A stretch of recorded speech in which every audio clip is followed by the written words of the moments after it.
नमस्कार दोस्तों, आइए जानते हैं दिल्ली की आज की फटाफट बड़ी खबरें। 56 गांवों होकर से गुजरेगा लिंक एक्सप्रेसवे। उत्तर प्रदेश में गंगा एक्सप्रेसवे को जेवर एयरपोर्ट से जोड़ने वाला नया बुलंदशहर लिंक एक्सप्रेसवे 56 गांवों की जमीन से होकर गुजरेगा। योगी सरकार ने इस परियोजना के लिए 1734 करोड़ रुपए की मंजूरी देते हुए पहली किश्त के रूप में 995 करोड़ रुपए जारी कर दिए हैं। इस राशि से भूमि अधिग्रहण की प्रक्रिया जल्द शुरू होगी। एक्सप्रेसवे बनने से मेरठ, बुलंदशहर और आसपास के क्षेत्रों से जेवर एयरपोर्ट तक पहुंच बेहद आसान हो जाएगी। ये राशि वित्तीय वर्ष 2025-26 के लिए जारी की गई है।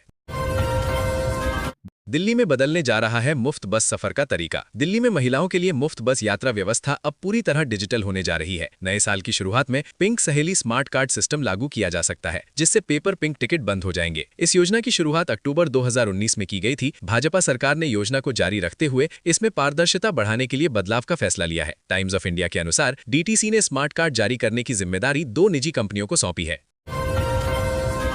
नोएडा में कूड़े के ढेर पर बैग में बंद मिली लड़की की लाश। नोएडा के सेक्टर 142 थाना क्षेत्र में एक दिल दहला देने वाली वारदात सामने आई है। सेक्टर 145 डंपिंग यार्ड में कूड़े के ढेर से एक युवती का हाथ पैर बंधा शव बैग में मिला। हत्या के बाद पहचान छिपाने के लिए चेहरा जलाया गया है। मृतका की उम्र 22 से 25 साल के बीच बताई जा रही है। पुलिस और फॉरेंसिक टीम ने मौके से साक्ष्य जुटाए हैं। 4 टीमें शिनाख्त और जांच में जुटी हैं।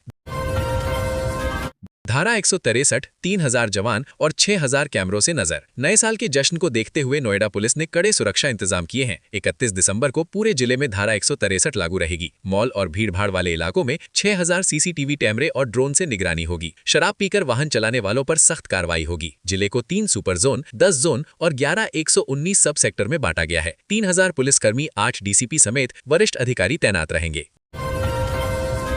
दिल्ली की सड़कों पर दौड़ेंगी सिर्फ इलेक्ट्रिक बसें। दिल्ली में प्रदूषण कम करने के लिए सरकार ने बड़ा कदम उठाया है। नए साल में डीटीसी बेड़े में करीब 3500 नई इलेक्ट्रिक बसें शामिल होंगी। इससे बसों की कमी दूर होगी और प्रदूषण स्तर घटेगा। फिलहाल दिल्ली में 5398 बसें चल रही हैं, जिनमें 3518 ई बसें हैं। सरकार चरणबद्ध तरीके से सीएनजी बसों को हटाने की योजना बना रही है। साथ ही मेट्रो फेज 4 के 3 प्राथमिक कॉरिडोर शुरू करने का लक्ष्य भी रखा गया है। 5 जनवरी से होगा दिल्ली विधानसभा के शीतकालीन सत्र का आगाज। दिल्ली विधानसभा का शीतकालीन सत्र 5 जनवरी 2026 से शुरू होगा। सत्र की शुरुआत सुबह 11 बजे उपराज्यपाल वी.के. सक्सेना के अभिभाषण से होगी। 3 दिन तक चलने वाले प्रश्नकाल में स्वास्थ्य, शिक्षा, बिजली, पानी और परिवहन जैसे अहम मुद्दों पर सरकार से जवाब मांगे जाएंगे। नियम 280 के जरिए प्रशासनिक कमियों को उजागर किया जाएगा। ये सत्र नए साल की विधायी प्राथमिकताओं का संकेत भी देगा। बच्चों को पढ़ाने के बाद आवारा कुत्तों की भी पहचान करेंगे दिल्ली के शिक्षक। दिल्ली के सरकारी स्कूलों के शिक्षकों को अब पढ़ाने के साथ साथ स्कूलों के आसपास आवारा कुत्तों की गिनती का जिम्मा भी सौंपा गया है। शिक्षा विभाग ने इसके लिए नोडल अधिकारी नियुक्त किए हैं। शिक्षकों को स्कूल परिसर, खेल मैदान और आसपास घूम रहे लावारिस कुत्तों की संख्या की रिपोर्ट प्रशासन को देनी होगी। साथ ही ये भी बताना होगा कि कुत्तों के नियंत्रण और पुनर्वास के लिए क्या कदम उठाए गए हैं और आगे क्या योजना है। साइन नहीं मिलने से 23 साल बाद 2 आरोपी हुए दोषमुक्त। दिल्ली की साकेत जिला अदालत ने 23 साल पुराने ठगी मामले में अहम फैसला सुनाते हुए 2 आरोपियों को दोषमुक्त कर दिया। एफएसएल रिपोर्ट में हस्ताक्षर का मिलान नहीं हो पाने के कारण अदालत ने अभियोजन की कहानी को संदेहास्पद माना। न्यायिक मजिस्ट्रेट आकांक्षा गौतम ने कहा कि धोखाधड़ी की मंशा साबित नहीं हो सकी। ये मामला वर्ष 2002 का है, जिसमें तीसरे आरोपी की पहले ही मृत्यु हो चुकी थी।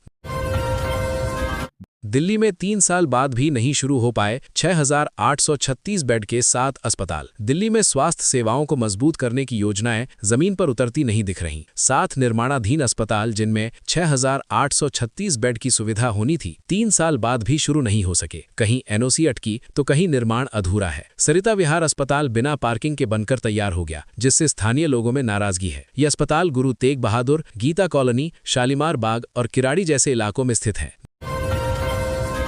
दिल्ली में बीच सड़क स्टंट, पुलिस ने सिखाया सबक, 5 को दबोचा। दिल्ली में कानून को ठेंगा दिखाकर बीच सड़क खतरनाक स्टंट करने वालों पर पुलिस ने सख्त कार्रवाई की है। आईटीओ से सराय काले खां की ओर तेज रफ्तार कारों से स्टंट करने वाले 5 युवकों को दिल्ली पुलिस ने गिरफ्तार किया है। वायरल वीडियो में आरोपी रेस लगाते, कारों से बाहर निकलकर चीखते चिल्लाते नजर आए थे। सार्वजनिक सुरक्षा को खतरे में डालने के आरोप में पुलिस ने एफआईआर दर्ज की और 4 कारें भी जब्त कर लीं।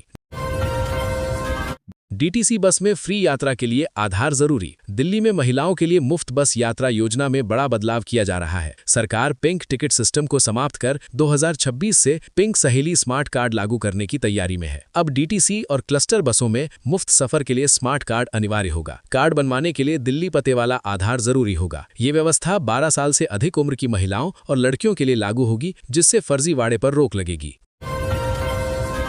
दोस्तों संग बिल्डिंग में था 11वीं का छात्र, प्लास्टिक शेड से गिरकर मौत। दिल्ली के गुजरानवाला इलाके में स्थित एक रेस्टोरेंट में 11वीं के छात्र की दर्दनाक मौत हो गई। 16 वर्षीय कबीन अपने दोस्तों के साथ रेस्टोरेंट गया था। सभी दोस्त सीढ़ियों से छत पर पहुंचे, जहां कबीन एक प्लास्टिक शेड पर चढ़ गया। शेड वजन नहीं सह पाया और टूट गया, जिससे वो नीचे गिर गया। गंभीर रूप से घायल कबीन को अस्पताल ले जाया गया, जहां डॉक्टरों ने उसे मृत घोषित कर दिया। पुलिस मामले की जांच कर रही है।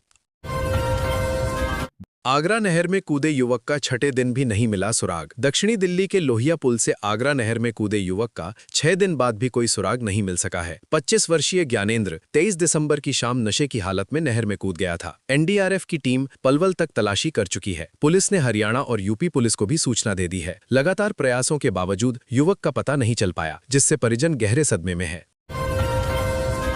गुरुग्राम में एयर होस्टेस की संदिग्ध हालत में मौत। गुरुग्राम के डीएलएफ फेज 1 में एक एयर होस्टेस की संदिग्ध हालत में मौत हो गई। मृतिका की पहचान 25 वर्षीय सिमरन डडवाल के रूप में हुई है, जो एयर इंडिया में कार्यरत थीं। वो शनिवार रात अपनी दोस्त के फ्लैट पर पार्टी में शामिल हुई थीं। सुबह अचानक सांस लेने में दिक्कत हुई, जिसके बाद अस्पताल ले जाया गया, जहां इलाज के दौरान मौत हो गई। पुलिस ने शव पोस्टमार्टम के लिए भेज दिया है और जांच जारी है। दिल्ली एनसीआर में घने कोहरे ने जनजीवन अस्त व्यस्त कर दिया है। विजिबिलिटी घटकर 50 मीटर तक पहुंचने से सड़कों पर वाहन रेंगते नजर आए। इंदिरा गांधी इंटरनेशनल एयरपोर्ट पर दर्जनों उड़ानें लेट हुईं। वहीं कई ट्रेनें घंटों की देरी से चल रही हैं। यात्रियों को भारी परेशानियों का सामना करना पड़ रहा है। मौसम विभाग के अनुसार ठंड, प्रदूषण और कोहरे का असर फिलहाल जारी रहेगा। परिवार का हाथ बटाने को शुरू की थी जॉब। परिवार की जिम्मेदारियों को कम करने के लिए नौकरी शुरू करने वाली बेटी की जिंदगी एक धमाके ने बदल दी। लाल किले के पास हुए ब्लास्ट में कृष्णा विहार की रहने वाली रीता गंभीर रूप से घायल हो गई। उसकी आंख और पैर में गहरी चोट आई है। इलाज अब भी जारी है। जिस बेटी ने पिता का बोझ कम करने का सपना देखा था, वही अब खुद को परिवार पर बोझ समझने को मजबूर है। परिवार आर्थिक और मानसिक संकट से जूझ रहा है।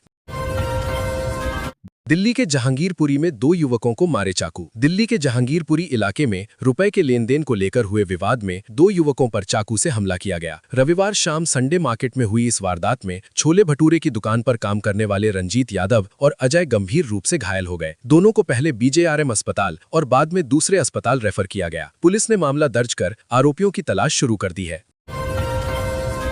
मौसम का प्रहार, ठंड के साथ यूपी में बारिश के आसार। उत्तर भारत में ठंड का कहर जारी है, वहीं अब बारिश की संभावना भी जताई गई है। आईएमडी ने उत्तर प्रदेश, पंजाब, हरियाणा, राजस्थान और चंडीगढ़ में 31 दिसंबर से 1 जनवरी तक बारिश का अलर्ट जारी किया है। जम्मू कश्मीर और हिमाचल में बर्फबारी की संभावना है। मौसम विभाग के अनुसार अगले 24 घंटों में न्यूनतम तापमान में 2 से 4 डिग्री की बढ़ोतरी हो सकती है, जिससे कुछ राहत मिलने की उम्मीद है।